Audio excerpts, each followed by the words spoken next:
Aujourd'hui, pour le sujet, comme qu'on a vu au début de la réunion,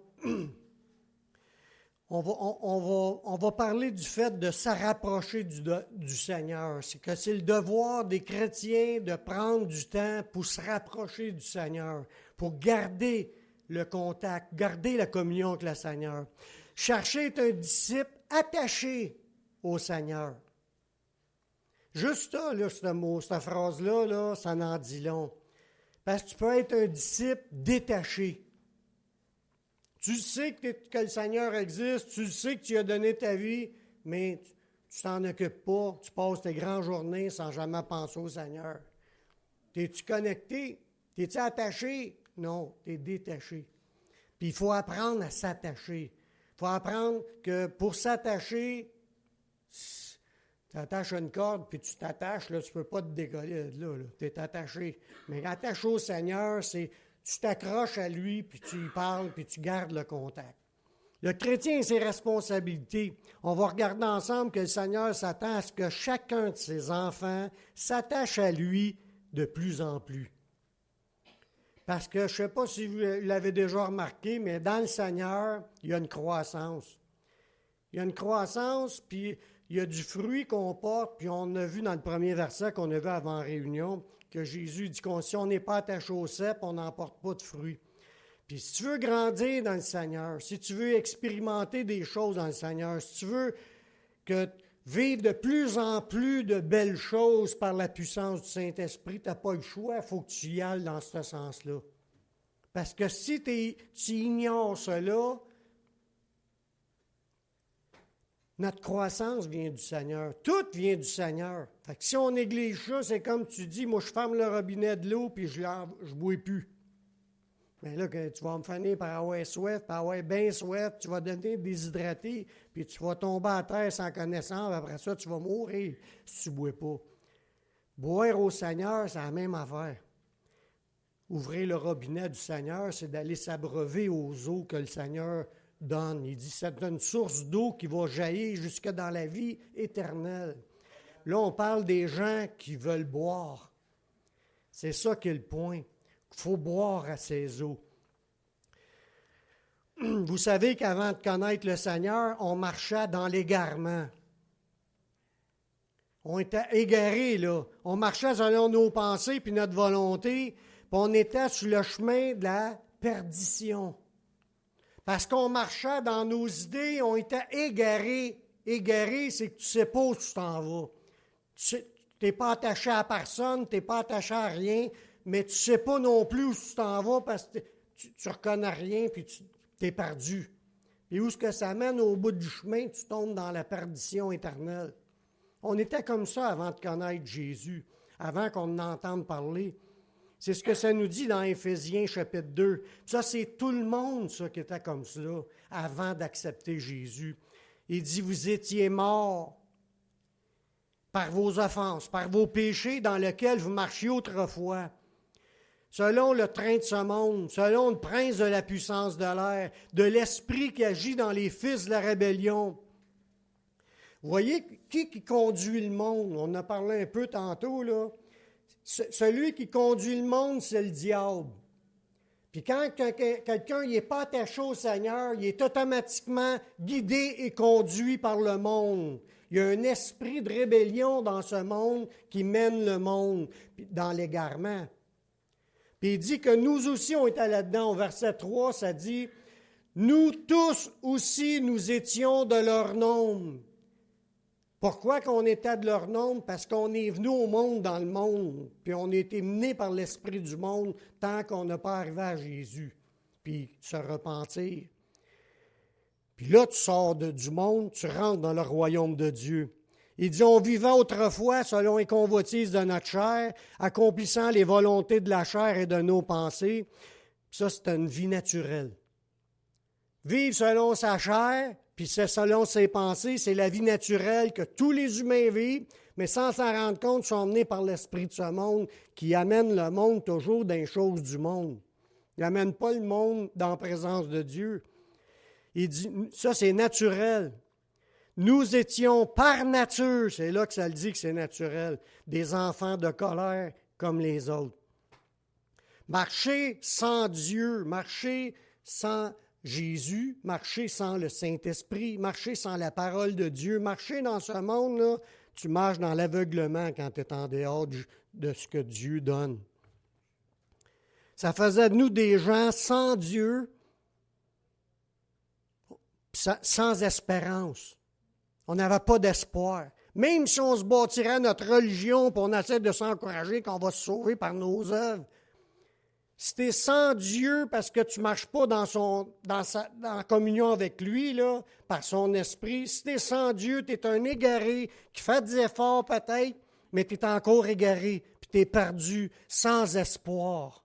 Parce que l'espoir est donné par Dieu dans les conditions que Dieu a établies.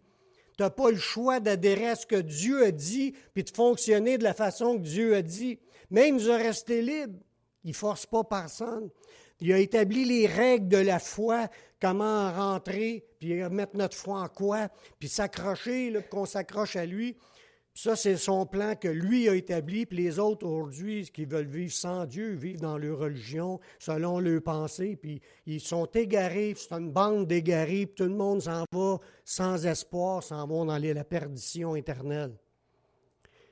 Dans Éphésiens 2,12, il dit « Vous étiez dans ce temps-là sans Christ, privés du droit de cité en Israël, étrangers aux alliances de la promesse, sans espérance et sans Dieu dans le monde. » Quand tu ne connais pas Jésus, tu n'as rien.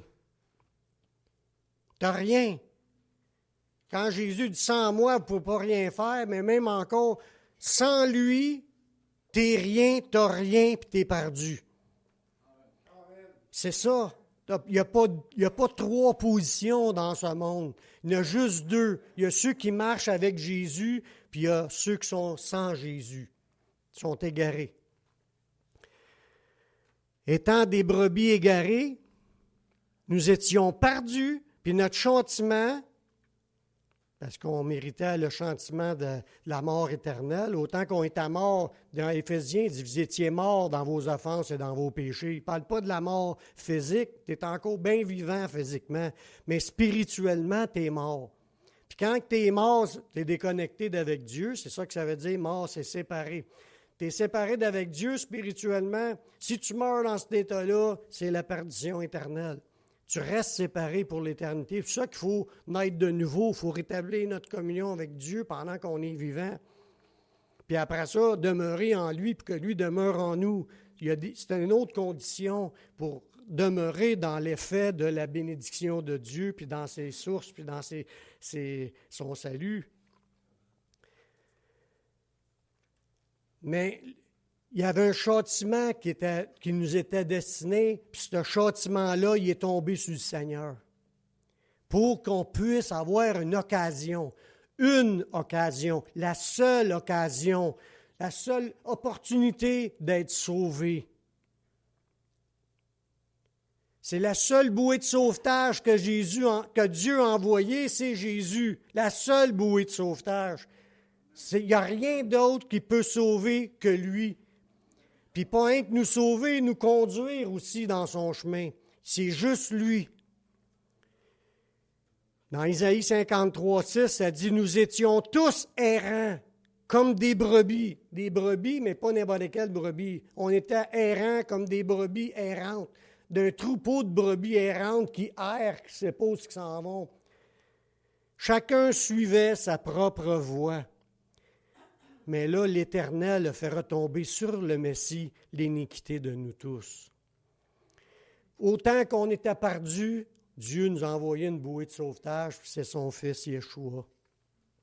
Nous sommes maintenant tournés vers le berger puis le gardien de notre âme. C'est Dieu, Jésus, le Saint-Esprit. Quand tu te convertis au Seigneur, c'est autant que tu pouvais être égaré avant. Là, tu réalises que le Messie est mort pour prendre sur lui le fardeau de nos péchés, la conséquence de nos péchés. Il a subi la mort à notre place. Fait que là, tu peux dire, je me tourne vers lui, je le prends dans ma vie, je le laisse rentrer, puis je lui demande de me conduire, puis je reste accroché à lui pour le reste de ma vie. Dans 1 Pierre 2, 25, il décrit ça comme « Vous étiez des brebis errantes ». Mais maintenant, vous êtes retournés vers le berger. Le pasteur, c'est le mot berger. Et le gardien de vos âmes. Ça, c'est le Messie. C'est le Seigneur. Il n'y a pas d'autre manière que Dieu a offert. Puis il nous a donné cette opportunité-là, puis on l'a saisi par la foi. On s'est engagé, on s'est repenti, on demandait pardon au Seigneur, puis on lui a dit qu'on voulait changer de vie. Puis le Seigneur, il nous a acceptés dans son groupe. Il nous a rachetés, il a payé le prix pour nous racheter. On lui appartient maintenant. Notre appel a été clair, parce que là, pour qu'on puisse réaliser, c'est lui qui est venu nous voir et nous a dit « suis-moi ». Parce qu'on n'aurait pas pu comprendre les choses de Dieu sans que l'Esprit de Dieu vienne nous les révéler. Si on comprend aujourd'hui que le salut est par le Messie, c'est parce que c'est l'Esprit de Dieu qui nous l'a montré. C'est un appel qu'il a fait. Puis notre appel a été clair. Le Seigneur nous a invités en disant « Si vous voulez venir après moi », puis là, il a dit quelque chose dans Matthieu 16, 24. Jésus dit à ses disciples, il dit à ses disciples, il ne parle pas aux gens du monde, là, il parle à ses disciples, si quelqu'un veut venir après moi, c'est aller où? Aller dans la vie éternelle, aller au ciel, aller dans le paradis de Dieu, être sauvé, c'est tous des synonymes. Si quelqu'un veut venir après moi, qu'il renonce à lui-même, qu'il arrête de penser à vouloir faire sa volonté de sa chair et sa volonté de ses pensées, ce qu'on faisait avant d'être sauvé. Ça nous menait à la mort. Maintenant, on renonce à nous-mêmes, on charge de notre croix, qu'il se charge de sa croix et qu'il me suive. Là, on parle de suivre Jésus. Parce que Jésus ne reste pas à la même place. Suivre Jésus, c'est un mouvement. Tu avances. Parce que lui s'en va vers, en nous montrant le chemin, il marche devant nous. Là. C'est symbolique, là, c'est spirituel. Il marche devant nous puis il veut qu'on le suive. Pas juste la journée que je l'ai accepté. Chaque jour, j'ai à faire face que Jésus veut me parler, veut me conduire, veut me dire des affaires, il veut me montrer des affaires, il veut m'utiliser. Fait que suivre Jésus, c'est une décision de chaque jour de s'engager à prendre notre croix, parce que Jésus, c'est encore un autre symbole. Quand il était pour la mort, ils ont donné une croix à porter, puis c'était sa croix d'humiliation, une croix de honte, une croix de souffrance, qu'il fallait qu'il aille jusqu'au bout, jusqu'à la mort. Puis ça symbolise la même idée pour un chrétien.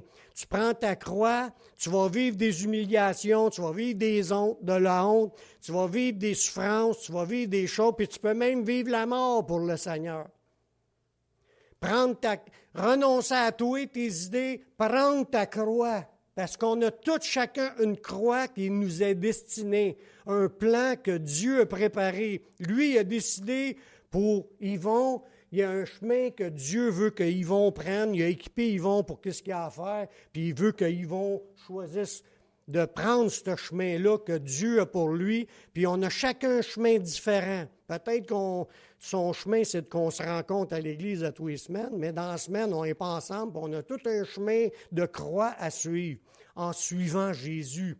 Puis on renonce à nous pour s'engager à dire « Qu'est-ce que tu as pour moi aujourd'hui, Seigneur? » Parce que tu veux suivre Jésus là où il veut t'emmener. Amen. Il dit « Si quelqu'un veut venir après moi, qu'il renonce à lui-même, qu'il se charge de sa croix, tu peux marquer chaque jour, et qu'il me suive, car... » Là, c'est encore qu'est-ce que Jésus a dit. « Celui qui voudra sauver sa vie, la perdra. » Ça coûte quelque chose, suivre Jésus. Il peut te demander de le lâcher des affaires. Puis quand tu le demandes, tu lâches. Tu perds des affaires, tu perds des droits, tu perds des choses qui auraient peut-être le droit, mais il ne veut plus que tu le fasses. Là, il faut que tu apprennes à dire « T'arrêtes. » Il y a des choses, c'est des péchés, ça c'est sûr, c'est tolérance zéro, mais il peut te demander de renoncer à des affaires que c'est même pas un péché. tout dépendant qu'est-ce qu'il y a comme pour toi. Pour suivre Jésus, il faut que tu sois prêt à avancer. Il dit, celui qui voudra sauver sa vie va la perdre. Puis celui qui la perdra à cause de moi, la trouvera. Là, il y a une autre vie qu'on se trouve à trouver. La vie de la communion avec le Seigneur dans des contextes qui n'auraient pas été les contextes si on arrêtait nous autres mêmes. Parce que c'est lui qui nous conduit là.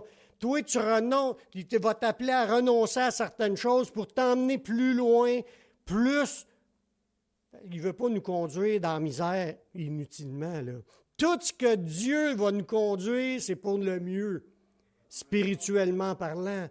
Il veut nous conduire à ce qu'on soit le plus riche possible dans la vie éternelle. Il veut nous conduire premièrement dans la vie éternelle, mais en plus, il veut nous conduire qu'on soit dans la plus grande bénédiction pour nous. Dans ses œuvres qu'il a préparées d'avance pour nous, c'était pour nous enrichir spirituellement. Puis Jésus, quand il est mort sur la croix, lui, il a dit « Tout est accompli », mais pour nous, c'est sûr qu'on ne peut pas dire qu'on a tout accompli ce que Jésus nous demandait. Cette valeur, ça veut dire qu'il avait prévu, lui, là, puis si on arrive là, ça, c'est si on n'arrive pas à cette hauteur-là à la place. Tu sais, ça dépend de comment on le suit. Paul l'explique autrement dans un des versets. Il dit, celui qui aura construit sa vie chrétienne sur le fondement, sur le salut en Jésus, mais avec de l'or, du chaume, des pierres, puis de tout le kit, lui, il va passer comme au feu. Puis il ne restera rien de ses œuvres parce que c'est pour les choses terrestres de ce monde. Puis ce qui arrive de l'autre bord, il est comme sauvé, mais comme au travers du feu. Il n'y a pas de récompense. C'est ça que ça dit dans le texte, noir sur blanc. Ça veut dire que si tu veux devenir riche pour le royaume, tu n'as pas le choix de renoncer, d'être à son écoute, de développer ce contact-là avec lui pour comprendre ce qu'il veut. Puis demander là, à chaque jour qu'il te montre, qu'il t'éclaire, qu'il t'enseigne, qu'il te conduise pour que tu puisses rentrer dans le plus d'œuvres possible pour lui parce qu'il veut t'enrichir. Mais ça coûte quelque chose. Il nous a donné des avertissements dans sa parole qui nous disent à quoi s'attacher. Quand tu es chrétien, là, on s'attache à beaucoup de choses dans ce monde. Il nous dit à quoi s'attacher puis à quoi ne pas s'attacher dans notre marche avec le Seigneur. Il veut nous conduire. Il y a des choses qui sont profitables pour le chrétien, puis il y en a d'autres qui ne le sont pas. Même si c'est des choses que tu as le droit. Tu as un paquet de choses de base qu'il va demander à chacun. Si tu veux grandir, tu n'as pas le choix, il faut que tu passes par là. Puis il y a des choses spécifiques pour chaque personne, tout dépendant du ministère dans lequel il t'a appelé, puis ce n'est pas pareil d'une personne à l'autre. Jésus a dit à Pierre, il dit, ils vont t'emmener, puis ils vont te tuer. Puis là, Pierre, lui, s'inquiétait pour l'autre. « Ouais, mais lui, qu'est-ce qui va y arriver? » Il dit, « Toi, suis-moi. Laisse faire qu'est-ce que l'autre. Si je veux qu'il reste jusqu'à temps que je revienne, ça, c'est mon affaire. Toi, suis-moi. » On n'est pas là à se comparer, on est là de faire ce qu'il nous demande. En nous donnant ces avertissements, ce à quoi s'attacher, puis ce qu'on ne devrait pas s'attacher quand tu es chrétien, il nous donne ça en exemple pour dire que c'est aussi tranchant que ça. Tu ne peux pas être ces deux bords partout, là. Luc 16, 13, il dit « Nul ne peut servir 2 maîtres. » Fait qu'il y a des choses que tu peux t'attacher, puis il y a des choses que tu ne peux pas t'attacher. Car ou il haïra l'un, puis aimera l'autre, ou il s'attachera à l'un, puis méprisera l'autre. Vous ne pouvez servir Dieu et Mammon. Ça, c'est un exemple pour nous dire que quand tu es chrétien, il faut que tu décides qui c'est que tu veux suivre. Tu ne peux pas suivre les 2 maîtres, l'argent puis Dieu. Ça ne veut pas dire que tu n'en auras pas d'argent si tu es Dieu. Le point est que tu ne t'attaches pas à ça. C'est pas ton but. L'argent n'est pas ta mission. C'est être en communion avec Dieu qui est ta mission. Il peut te bénir et être riche pareil, mais le point est pas... Et tu ne peux pas courir sur tout dans ce monde. Des choses où tu t'attaches, puis il y a des choses où tu rejettes. Les gens qui s'attachent aux idoles, ça c'est sûr qu'ils vont être fall-ball. Ils ne seront pas pardonnés. Dans Jonas 2,8, c'est ce que ça dit. Des fois, c'est 2,9. Il dit, ceux qui s'attachent à de vaines idoles éloignent d'eux la miséricorde. Ça veut dire que c'est sûr que quand tu as décidé de t'engager à suivre Jésus, il faut que tu abandonnes tes idoles. Tu n'as pas le choix. Là. Tu ne peux pas dire, je continue à garder mes idoles quand que tu veux suivre Jésus. Tu ne peux pas. Si tu t'attaches à tes idoles, tu vas te perdre. T'éloignes de toi la miséricorde. Là, on va regarder quelques points que la Bible nous dit de faire attention quand tu es chrétien, des affaires qui nuisent aux chrétiens. Des choses qui nuisent aux chrétiens, c'est sûr que les idoles, puis pas servir 2 mètres, ça nuit carrément, mais il y a d'autres choses dans ce monde qui nuisent aux chrétiens, puis on ne se fait pas nos idées face à ces affaires-là. On va regarder certains points. Pas s'attacher à des fables. Dans 1 Timothée 1,4, ça dit de ne pas s'attacher à des fables et des généalogies sans fin qui produisent des discussions plutôt qu'elles n'avancent l'œuvre de Dieu dans la foi. Le chrétien est mis en garde pour les fables. Les généalogies, on ne traite pas là-dessus trop, mais ça, c'est d'essayer de dire dans ton arbre généalogique, moi, je suis descendant d'un, descendant de l'autre, puis dans ce temps-là, les Juifs mettaient une importance là-dessus. Mais après ça, dans le Nouveau Testament, Paul, il dit pas s'attacher à ça. Les Juifs trouvaient ça important de savoir c'est qui le descendant, mais dans le Seigneur, ça ne compte plus. Que tu sois fils de peu importe, si tu es repenti, tu es fils de Dieu. That's it. Le reste ne compte pas.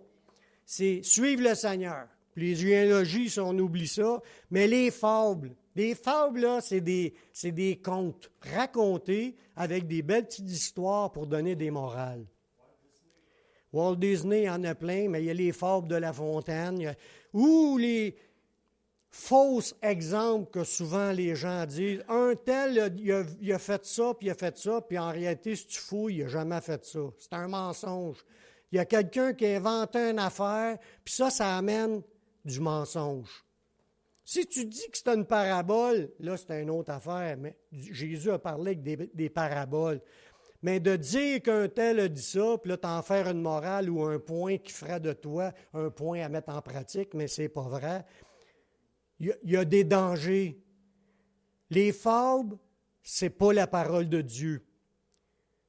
La fourmi la cigale ayant chanté tout l'été se trouva fort dépourvue quand la bise fut venue. Là, tu comptes la fable, puis tu bâtis ta vie chrétienne face à ça. Non. Bâtis ta vie chrétienne face à ce que la Bible a dit, avec des versets de la Bible. Ça, c'est ce que Dieu a dit. Le reste, là, dans ce temps-là, c'était pareil. Le monde s'attachait à des fables, puis ça produisait des ostinations.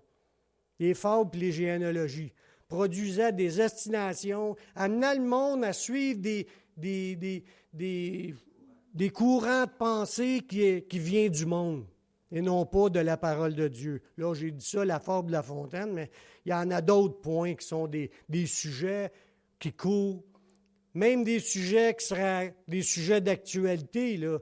Un, il est pour la guerre qui se passe là-bas, puis l'autre, il est contre la guerre qu'il y a là-bas, puis là, on en fait un sujet de discussion. On n'a pas besoin de bâtir notre vie sur ces choses-là.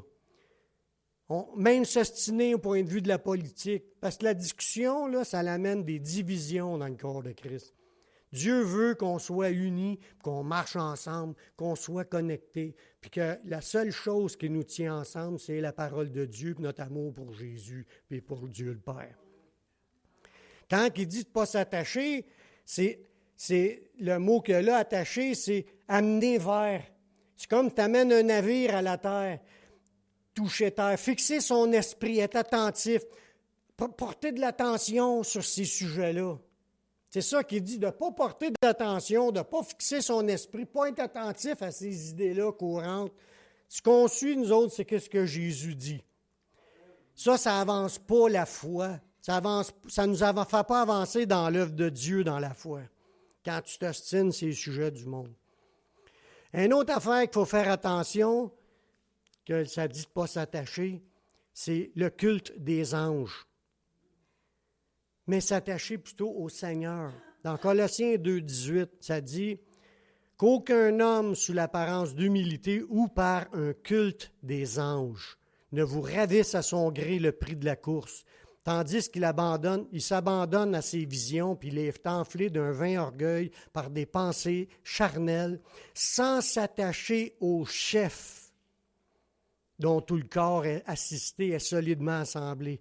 Voyez-vous, là, dans ce passage-là, ça parle de gens inspirés par des visions, par des songes, par des révélations, mais qui ne viennent pas du Saint-Esprit. C'est des esprits qui lui parlent. Les religions, c'est ça. C'est des esprits qui ont parlé. Quand ce n'est pas biblique, ce n'est pas le Saint-Esprit.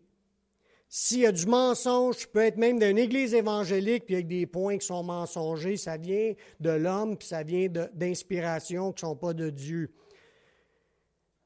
Le culte des anges, suivent des religions, suivent des traditions humaines, suivent des choses qui tournent, t'amènent à dire que les anges, parce qu'il y en a qui vont prier les anges, même comme la religion témoins de Jéhovah disent que Jésus serait un ange avant de venir sur terre. Tout ça, là, c'est faux. Jésus est Dieu, est sorti de Dieu, est issu de Dieu, puis il est remonté à Dieu, puis il a retrouvé l'omniprésence une fois puis la toute-puissance après qu'il ait été ressuscité. Jésus est Dieu, puis il dit, attachez-vous pas aux anges, attachez-vous pas mais on va le voir dans d'autres versets, aux doctrines qui sont découlées de tous ces anges-là. Ça, on voit ça dans un autre passage, mais on ne le verra pas tout de suite, on va finir celui-là. Mais le point est que des fois, ça peut être le gars, il dit, il s'abandonne à ses visions. Puis il est enflé par ses pensées charnelles. Ça veut dire qu'il faut faire bien attention quand tu entends quelqu'un dire « Dieu m'a dit ». Il faut que tu vérifies si c'est biblique. C'est-tu écrit? C'est-tu quelque chose qui est dans la pensée de Dieu ou c'est quelque chose de ses propres pensées? C'est pour ça qu'il dit de sonder les esprits. Ça dit aussi dans d'autres passages d'éprouver les prophètes ou quelqu'un vient ici et il dit ci, ça, ça. Oui, mais s'il n'y a rien qui arrive, là, ce n'est pas de Dieu. C'était pas Dieu.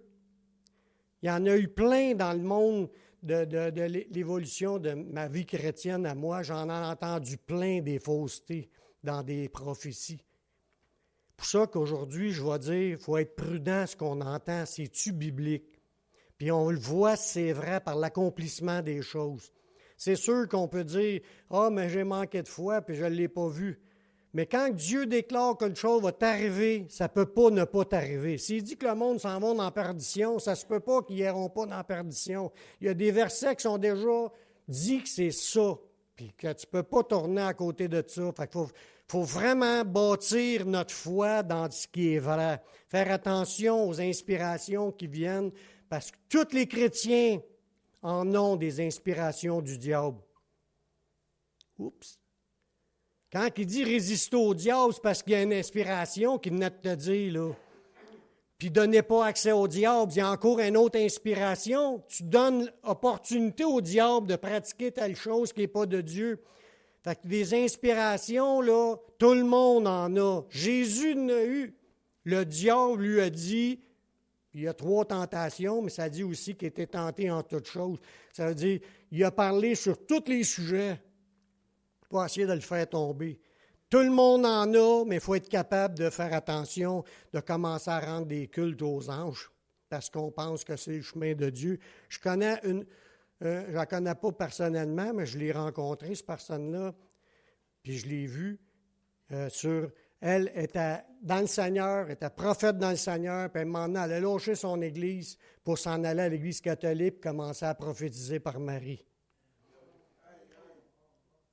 Ça veut dire que là, tu vois que le diable l'a traîné, hein? Il est rendu un culte des anges, culte des démons.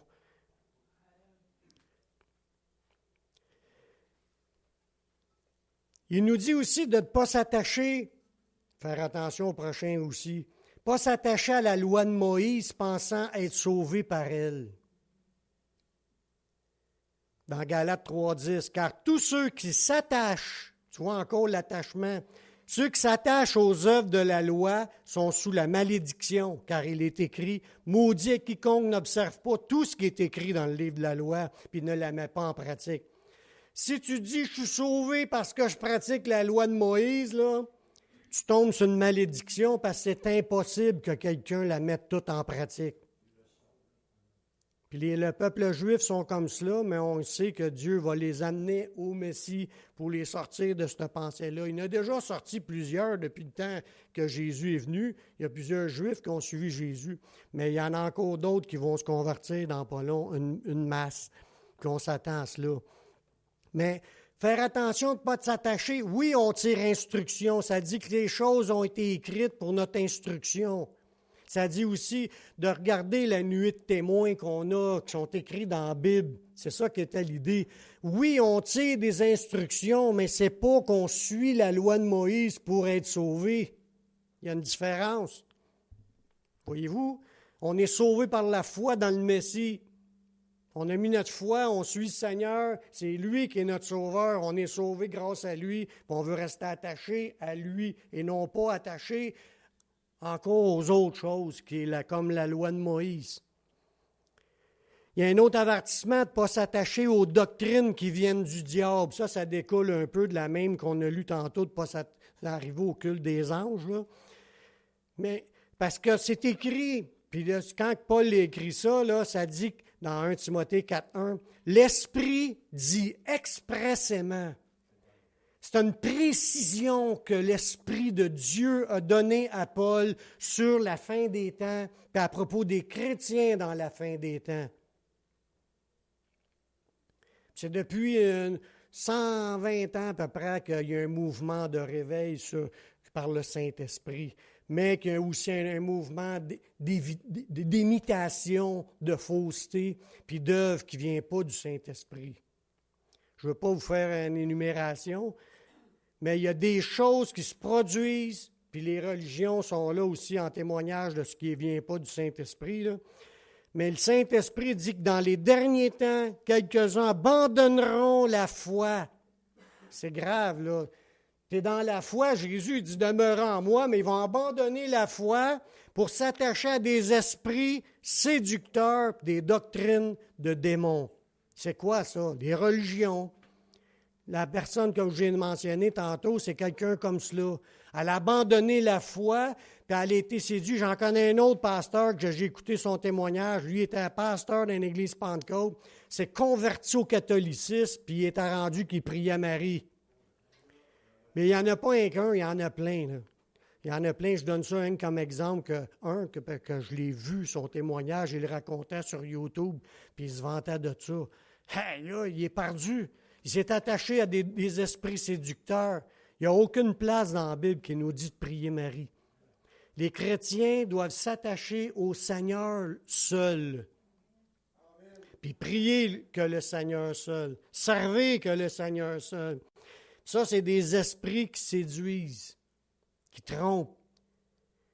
Parce que, tu sais, quand on dit qu'on marche par l'Esprit, puis si tu ne tiens pas dans tes mains la Bible pour le guide, tu tasses la Bible, là, tu peux écouter n'importe quel esprit te parler, tu penses que c'est le Saint-Esprit.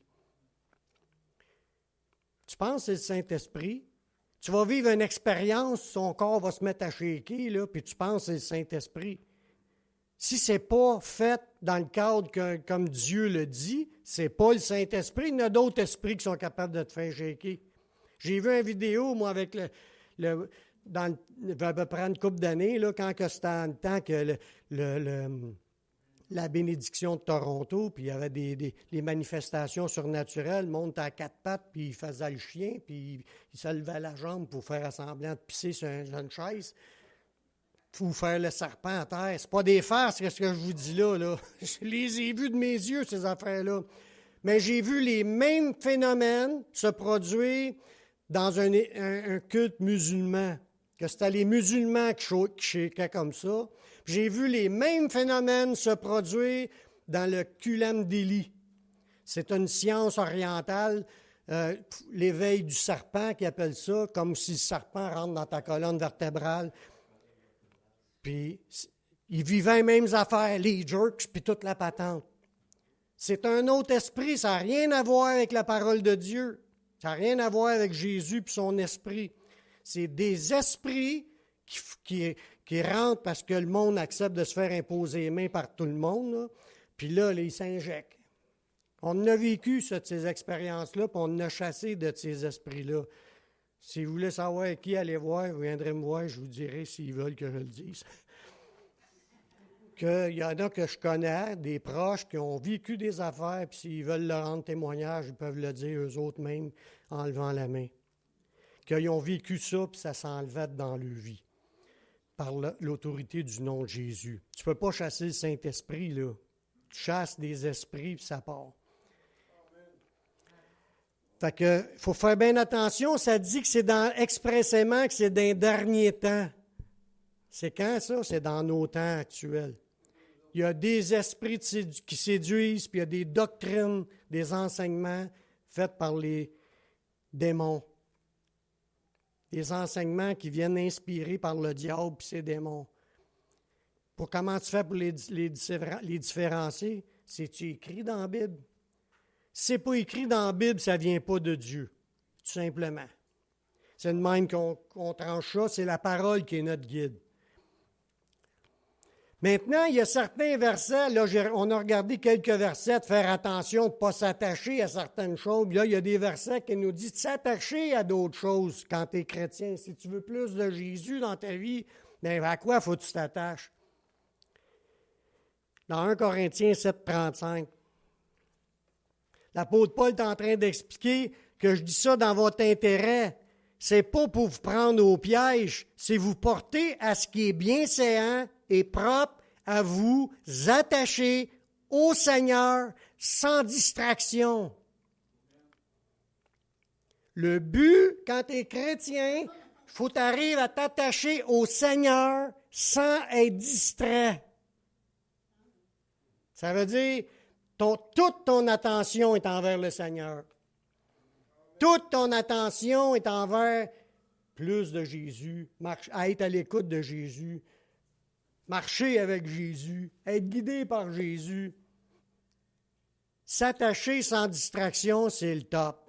Une vie, tu es toujours dans le Seigneur. Tu penses toujours au Seigneur, tu médites sa parole, tu es avec lui, tu ne cherches rien d'autre. Et tu ne veux pas savoir les autres affaires, tu veux juste savoir les choses qui viennent de Jésus, qui viennent de Dieu, qui viennent du Saint-Esprit. L'attachement au Seigneur doit être complet. Il veut toute notre attention. Ça veut dire que si on néglige, on veut pas, on est en train de se priver de ce qu'il avait prévu qu'on fasse dans notre vie chrétienne pour rester connecté. Dans Marc 12, 30, ça dit « Tu aimeras le Seigneur ton Dieu de tout ton cœur, de toute ton âme, de toute ta pensée et de toute ta force. » Où c'est qu'on devrait mettre toute notre attention, sinon qu'on la met sur le Seigneur, sans distraction, une attention continuelle à penser au Seigneur. Tu peux même te réveiller à la nuit, penser au Seigneur, penser à sa parole, prier le Seigneur en te levant la nuit. Tu te lèves le jour, tu repenses encore au Seigneur. Tu es en train de travailler, tu penses encore au Seigneur. Tu es en train de te laver, tu peux penser au Seigneur. Tout ce que tu fais, tu peux penser au Seigneur tout le temps. Ton attention, si tu es attaché de même au Seigneur, tu n'en perdras pas de bout dans ta vie chrétienne. Tu vas toujours rester connecté. Tu vas toujours être dans le meilleur de ce que tu pouvais être, si toute ton attention est là. Vous avez le droit de dire Amen. Lorsqu'un chrétien est attaché au Seigneur, il devient un avec lui. Dans 1 Corinthiens 6, 17, ça dit « Celui qui s'attache au Seigneur est avec lui un seul esprit. » Tu vois que tu t'attaches sans distraction, toute ta concentration est là-dessus. Si tu t'attaches au Seigneur, tu es un avec lui. Tu es un seul esprit. Comme le contraire, on pourrait dire, si tu ne t'attaches pas, tu ne peux pas avoir un. tu vas avoir ton esprit, tes idées, tes passions, tes buts, tes convoitises, tes pensées charnelles, tes pensées de ta volonté, puis tu vas marcher dans ta volonté malgré que tu es né de nouveau. On s'attache quand on conduit notre véhicule, mais quand on marche dans le Seigneur, il faut s'attacher aussi. Là, ça dit, pour t'attacher au Seigneur et être un avec lui, ça dit, fuyez l'impudicité. Là, il nomme un péché. Quelques autres péchés qu'un homme commette, ce péché hors du corps, mais celui qui se livre à l'impudicité pêche contre son propre corps. Il dit, ne savez-vous pas que votre corps est le temple du Saint-Esprit qui est en vous et que vous avez reçu de Dieu et que vous vous appartenez point à vous-même, car vous avez été rachetés à un grand prix. Un chrétien ne s'appartient plus. Le Saint-Esprit nous a été donné, c'est un don qui vient de Dieu, puis notre corps devient le temple du Saint-Esprit. On est le temple du Saint-Esprit, puis il dit, vous avez été rachetés pour que Dieu nous habite. Puis là, il dit, glorifiez donc Dieu dans votre corps et votre esprit qui appartient à Dieu. Notre attention est là, mais de même, si tu focuses là-dessus, tu vas glorifier Dieu dans ton corps et ton esprit qui appartient à Dieu. Dieu veut que ses enfants s'attachent aussi, parce que l'on disait de s'attacher au Seigneur, sans distraction, mais il veut qu'on s'attache aussi à sa parole. À ses paroles, parce qu'on dit sa parole, parce qu'on parle de la Bible, mais c'est à ses paroles, dans tout l'ensemble des paroles que le Seigneur nous a emmenées. Dans 1 Timothée 6,3, il dit, si quelqu'un enseigne de fausses doctrines et ne s'attache pas aux saines paroles de notre Seigneur Jésus-Christ, voyez-vous, il y a vraiment deux mondes. Il parle des fausses doctrines, puis les saines paroles. Puis il dit, il faut que tu t'attaches aux saines paroles. Puis toutes les faussetés, les fausses doctrines, il faut tasser ça. Là, il dit, si quelqu'un enseigne ces fausses doctrines-là, puis il nomme pas de nom, là, c'est n'importe quel pasteur, n'importe quel ancien qui prêche des faussetés. Ces fausses doctrines-là. Si quelqu'un enseigne ces fausses doctrines, puis ne s'attache pas aux saines paroles de notre Seigneur Jésus-Christ, puis à la doctrine qui est selon la piété, il dit qu'il est enflé d'orgueil, il ne sait rien, puis il a la maladie des questions oiseuses, puis des disputes de mots d'où naissent l'envie, les querelles, les calomnies, les mauvais soupçons. Quelqu'un qui ne s'attache pas à la parole de Dieu, là, puis il se met à prêcher des fausses doctrines, il ne sait rien. Il faut être attaché à la saine doctrine. Il faut que ça soit comme une priorité. On le dit, quand tu te convertis au Seigneur, l'Esprit va t'enseigner toutes choses. Quand est-ce qu'il va t'enseigner toutes choses? Premièrement, quand tu commences à t'intéresser à lire la Bible. Si tu ne la lis pas, comment tu veux apprendre? Il veut t'enseigner, mais si tu ne la lis pas, ou si tu ne vas pas à l'église pour aller écouter les messages, il t'en manque des gros bouts. Des grands bouts dans ta vie, d'instructions que Dieu t'aura données. Si tu ne vas pas la lire et tu ne la médites pas, ce que tu lis, ça c'est là tu viens que tes pensées sont dans quoi, là, si tu ne penses jamais à ce qui a été écrit. Puis si tu ne vas pas à l'église, comment tu fais pour te nourrir si tu ne lis pas la Bible? C'est quoi tu veux suivre en fin de compte? Là? Si tu veux t'attacher au Seigneur sans distraction, tu n'as pas le choix d'être attaché aussi à sa parole pour tasser les faussetés, puis que tu puisses, tu sais, le Seigneur va agir en nous, demeurant en lui, mais si on veut demeurer en lui, puis lui en nous, pas le choix de garder ce que lui a dit. C'est ça la base de notre relation, dans notre alliance qu'on a avec lui. Les chrétiens doivent aussi s'attacher fortement à une autre affaire, fortement, s'attacher à faire le bien.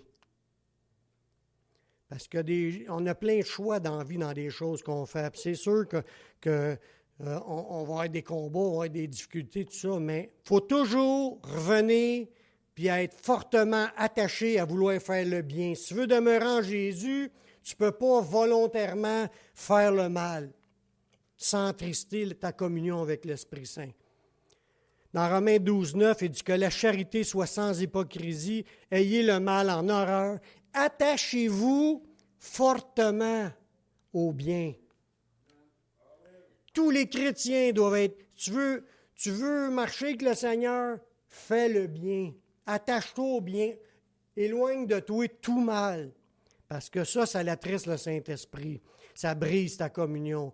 Le péché met un voile entre toi et Dieu. Puis des fois, c'est plus un voile, c'est un mur que tu as entre les deux, tellement qu'il est rendu épais. Puis souvent, notre éloignement est dû soit par négligence ou soit qu'on marche dans des choses que Dieu ne veut pas. C'est la base.